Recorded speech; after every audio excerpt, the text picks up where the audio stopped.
Assalamualaikum warahmatullahi wabarakatuh.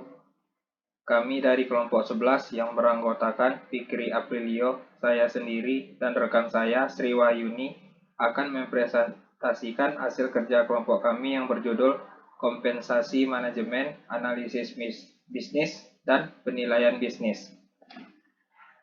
Jenis kompensasi manajemen. Rencana kompensasi manajemen adalah kebijakan dan prosedur untuk memberi kompensasi kepada manajer. Kompensasi mencakup satu atau lebih dari hal berikut, yaitu gaji, bonus, dan tunjangan. Gaji adalah pembayaran tetap, bonus kompensasi berdasarkan pencapaian tujuan kinerja. Tunjangan dapat mencakup mobil perusahaan, parkir, keanggotaan klub, asuransi jiwa, tunjangan kesehatan, tiket ke acara khusus, dan tambahan lain yang dibayar oleh perusahaan. Kompensasi dapat dibayarkan saat ini. Biasanya jumlah tahunan yang dibayarkan setiap bulan, 2 kali sebulan, atau mingguan, atau ditangguhkan ke tahun-tahun mendatang.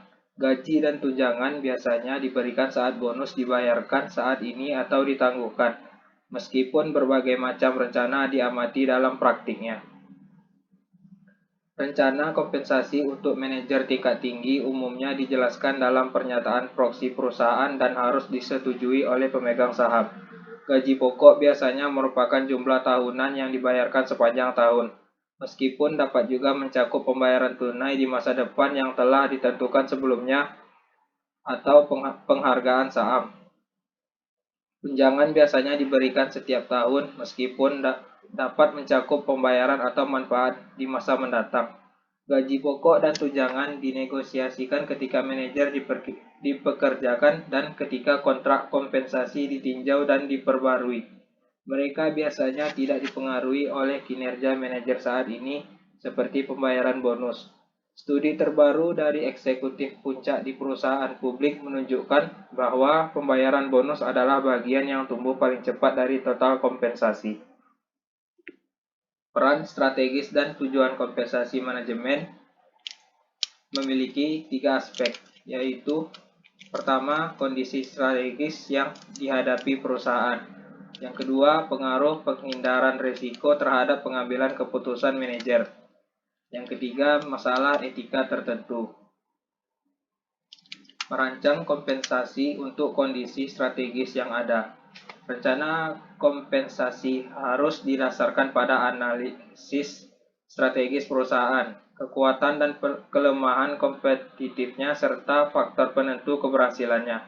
Karena kondisi strategis yang dihadapi perusahaan berubah dari waktu ke waktu, rencana kompensasi juga harus berubah. Misalnya, strategi perusahaan berubah ketika produknya bergerak melalui fase yang berbeda dari siklus hidup penjualan, pengenalan produk, pertumbuhan, kedewasaan, dan penurunan. Ketika produk perusahaan bergerak dari fase pertumbuhan ke fase kedewasaan, strategi perusahaan juga bergerak dari diferensiasi produk ke pemimpinan biaya. Ketika ini terjadi, rencana kompensasi harus berubah sebagai tanggapan terhadap strategi yang baru. Penghindaran risiko dan kompensasi manajemen. Penghindaran risiko relatif, manajer dapat memiliki efek penting pada pengambilan keputusan. Penghindaran risiko adalah kecenderungan untuk memilih keputusan dengan hasil yang dapat diprediksi daripada keputusan yang tidak pasti. Ini adalah karakteristik pengambilan keputusan yang relatif umum dari manajer.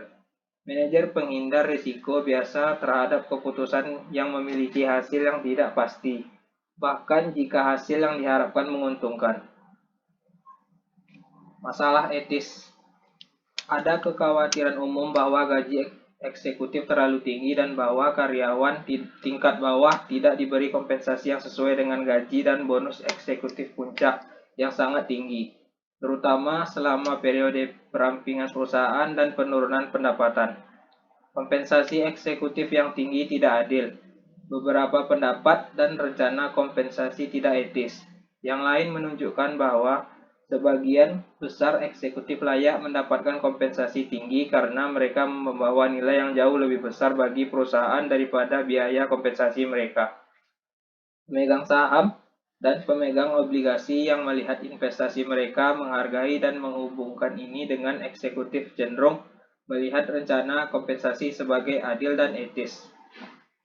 Tujuan kompensasi manajemen. Tujuan utama perusahaan adalah untuk mengembangkan rencana kompensasi manajemen yang mendukung tujuan strategisnya, seperti yang ditetapkan oleh manajemen dan pemilik. Oleh karena itu, tujuan kompensasi manajemen konsisten dengan 3 tujuan pengendalian manajemen. Yang pertama, untuk memotivasi para manajer agar menggerakkan upaya tingkat tinggi untuk mencapai tujuan yang ditetapkan oleh atasan pengelolaan. Yang kedua, untuk memberikan insentif bagi manajer yang bertindak secara mandiri untuk membuat keputusan yang konsisten dengan tujuan yang ditetapkan oleh manajemen puncak. Yang ketiga, untuk memberi penghargaan yang adil. Bonus. Seperti yang dinyatakan sebelumnya, kompensasi bonus adalah komponen yang tumbuh paling cepat dari total kompensasi dan seringkali merupakan bagian terbesar. Berbagai macam rencana pembayaran bonus dapat dikategorikan menurut 3 aspek utama. Yang pertama, dasar dari kompensasi, yaitu bagaimana pembayaran bonus ditentukan. Basis yang paling umum adalah kinerja basis harga saham, biaya pendapatan laba atau pusat investasi dan balance scorecard. Yang kedua, kumpulan kompensasi, yaitu sumber dari mana pembayaran bonus didanai. Dua kumpulan kompensasi yang paling umum adalah pendapatan di SBU manajer sendiri dan kumpulan seluruh perusahaan berdasarkan total pendapatan perusahaan. Yang ketiga, opsi pembayaran, yaitu bagaimana bonus akan diberikan. Dua opsi umum adalah uang tunai dan saham. Biasanya saham biasa. Uang tunai atau saham dapat diberikan saat ini atau ditangguhkan untuk tahun-tahun mendatang. Saham dapat diberikan secara langsung atau diberikan dalam bentuk opsi saham. Dasar untuk kompensasi bonus. Tujuan utama dalam menentukan dasar kompensasi adalah untuk menyelaraskan insentif manajer dengan tujuan strategis perusahaan. Kompensasi bonus dapat ditentukan berdasarkan harga saham, ukuran kinerja strategis, yaitu biaya pendapatan laba atau pusat investasi, atau faktor penentu keberhasilan yang diidentifikasi dalam balance scorecard. Kumpulan kompensasi bonus. Bonus manajer dapat ditentukan dengan apa yang disebut pool berbasis unit yang didasarkan pada kinerja unit manajer. Misalnya, kumpulan bonus dapat ditentukan sebagai jumlah pendapatan unit yang lebih dari 5% dari investasi di unit. Daya tarik kumpulan berbasis unit adalah motivasi yang kuat bagi manajer yang efektif untuk melakukan dan menerima penghargaan atau usaha mereka. Potensi terbalik untuk manajer individu sangat memotivasi. Sebagai alternatif, jumlah bonus yang tersedia untuk semua manajer seringkali merupakan kumpulan seluruh perusahaan yang diselisihkan untuk tujuan ini. Bonus setiap manajer unit kemudian diambil dari kumpulan umum ini. Opsi pembayaran bonus. Yang pertama, bonus saat ini, uang tunai atau saham berdasarkan kinerja saat ini, biasanya tahunan. Ini adalah bentuk bonus yang paling umum. Yang kedua, bonus yang ditangguhkan tunai atau saham yang diperoleh saat ini, tapi tidak dibayarkan selama 2 tahun atau lebih. Rencana yang ditangguhkan digunakan untuk menghindari atau menunda pajak atau mempengaruhi arus pendapatan total manajer di masa depan dalam beberapa cara yang diinginkan. Jenis rencana ini juga dapat digunakan untuk mempertahankan manajer kunci karena kompensasi yang ditangguhkan dibayarkan hanya jika manajer tetap bekerja di perusahaan. Yang ketiga, opsi saham memberikan hak untuk membeli saham pada suatu tanggal di masa depan dengan harga yang telah ditentukan. Opsi saham digunakan untuk memotivasi manajer untuk menaikkan harga saham untuk kepentingan saham. Pemegang beberapa saham perusahaan mengharuskan eksekutif untuk memiliki sejumlah besar saham di perusahaan. Yang keempat, saham kinerja memberikan saham untuk mencapai tujuan kinerja tertentu selama 2 tahun atau lebih. Perencanaan pajak dan pelaporan keuangan. Selain mencapai 3 tujuan utama dari rencana kompensasi, perusahaan berusaha untuk memilih rencana yang mengurangi atau menghindari pajak untuk perusahaan dan manajer. Dengan menggabungkan gaji, bonus, dan tunjangan, akuntan dapat memaksimalkan potensi penghematan pajak bagi perusahaan dan menunda atau menghindari pajak bagi manajer. Misalnya banyak fasilitas, keanggotaan klub, mobil perusahaan, atau hiburan. Dapat dikurangkan untuk mengurangi kewajiban pajak perusahaan tetapi tidak dianggap sebagai pendapatan bagi manajer, dan karena itu tidak dikenakan pajak.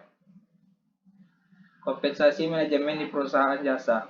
Yang pertama, profitabilitas diukur dengan pengganda laba, rasio pendapatan bersih terhadap dolar tenaga kerja langsung. Yang kedua, efisiensi diukur dengan pemanfaatan staf yang ditentukan dari rasio jam tenaga kerja langsung yang dibebankan kepada klien terhadap total jam kerja dikurangi waktu liburan dan yang ketiga, penagihan piutang diukur dengan dua rasio.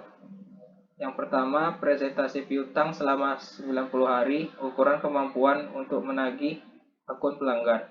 Yang kedua, rata-rata hari kerja yang belum ditagih luar biasa, ukuran kemampuan untuk menyelesaikan tugas dan segera menagihnya. Analisa bisnis. Analisis bisnis mencakup seperangkat alat yang digunakan untuk mengevaluasi daya saing dan kinerja keuangan perusahaan.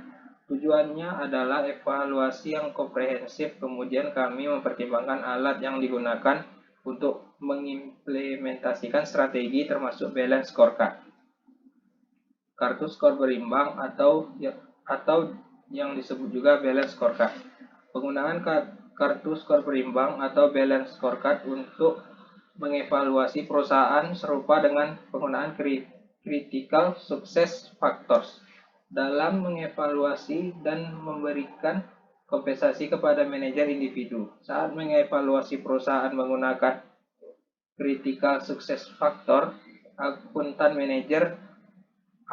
manajemen menggunakan tolak ukur dari informasi industri dan mempertimbangkan bagaimana critical success factor telah berubah dari tahun ke tahun sebelumnya. Hasil evaluasi yang menguntungkan ketika critical success factor lebih unggul dari tolak ukur dan kinerja tahun-tahun sebelumnya. Misalnya, asumsikan bahwa isi klien memiliki 3 critical success factor, masing-masing satu dari 3 kategori kinerja utama. Yang pertama, pengembalian total aset atau kinerja keuangan. Yang kedua, jumlah cacat kualitas atau proses internal. Yang ketiga, jumlah jam pelatihan untuk pekerja pabrik atau belajar dan tumbuh. Analisis rasio keuangan. Analisis rasio keuangan menggunakan rasio laporan keuangan untuk mengevaluasi kinerja perusahaan. Dua kategori umum analisis meliputi ukuran likuiditas dan profitabilitas. Likuiditas mengacu pada kemampuan perusahaan untuk membayar biaya operasional saat ini, biasanya selama 1 tahun atau kurang, dan hutang yang jatuh tempo. 6 ukuran utama likuiditas adalah perputaran piutang, perputaran persediaan, rasio lancar, rasio cepat, rasio arus kas, dan rasio arus kas bebas. Semakin tinggi rasio ini, semakin baik evaluasi likuiditas perusahaan. 4 rasio profitabilitas utama adalah persen margin kotor, laba atas aset, laba atas ekuitas, dan laba per saham. Nilai tambah ekonomi adalah ukuran pendapatan ekonomi yang disesuaikan. Pendapatan unit bisnis setelah pajak dan penyesuaian lainnya.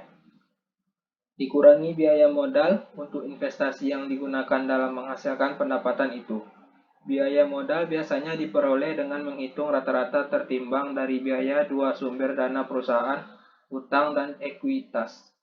Memfokuskan perhatian manajer pada penciptaan nilai bagi pemegang saham dengan memperoleh laba yang lebih tinggi daripada biaya modal perusahaan.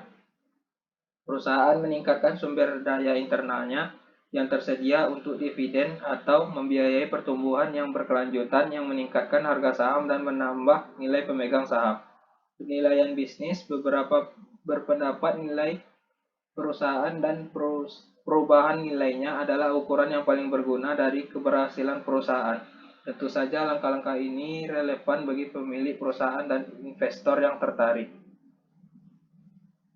Metode arus kas diskon. Ada 4 langkah dalam penerapan metode ini. Yang pertama, perkirakan arus kas bebas dalam jangka waktu yang terbatas, biasanya 5 tahun. Yang kedua, perkirakan arus kas bebas di luar cakrawala yang terbatas dengan menggunakan beberapa asumsi penyederhanaan. Yang ketiga, diskon arus kas bebas pada biaya modal rata-rata tertimbang. Biaya modal perusahaan yang tertimbang untuk utang dan ekuitas. Yang keempat, hitung nilai ekuitas. Penilaian berbasis ganda. Pendekatan yang umum dan mudah diterapkan untuk menilai bisnis adalah dengan menggunakan kelipatan dari beberapa ukuran keuangan, biasanya penjualan, pendapatan, atau arus kas. Misalnya kelipatan berbasis pendapatan menghitung nilai sebagai produk dari pendapatan akuntansi tahunan yang diharapkan dikalikan pengganda. Pengganda laba mirip dengan rasio pendapatan harga, yaitu rasio harga saham terhadap laba per saham. Perbedaannya adalah bahwa pengganda laba menyesuaikan rasio untuk mengakui bahwa laba masa depan harus didiskontokan untuk menentukan nilai perusahaan. Pengganda pendapatan memiliki batasan yang penting. Perlakuan akuntansi atas persediaan, depresiasi, dan komponen pendapatan penting lainnya mungkin tidak dapat dibandingkan dengan perusahaan lain dalam industri.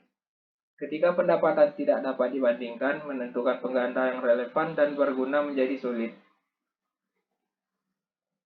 Nilai perusahaan. Metode yang telah kita pertimbangkan sejauh ini menentukan nilai ekuitas perusahaan.